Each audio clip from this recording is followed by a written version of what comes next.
Programang ito ay rated SPG. Striktong patnubay at gabay ng magulang ang kailangan. Maaaring may masiselang tema, lengguwahe, karahasan, sexual, horror o droga na hindi angkop sa mga bata.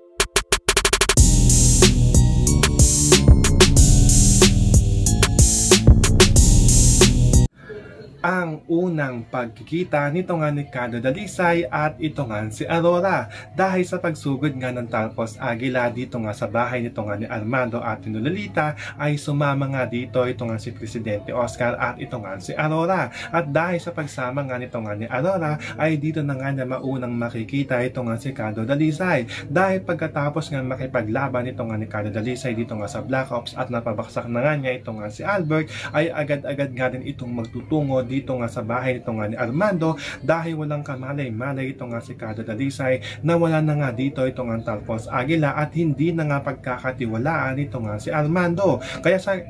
Kaya sa una nga nilang paghahanap ay magkakaroon nga dito ng tensyon dahil na nga rin ay hindi pa nga dito magkakilala ito nga si Aurora at ito nga si Carlo Dalisay. So pakakaabangan natin dito ang unang pagkikita nito nga ni Carlo Dalisay at ito nga si Aurora at kung ano nga ba ang mangyayari ngayon sa pagsugod nila dito nga sa bahay nito nga ni Armando at ito nga si Lolita. Yan ang ating mga pakakatutukan at pakakaabangan dito nga lang sa FPJ's Ang Probinsyano.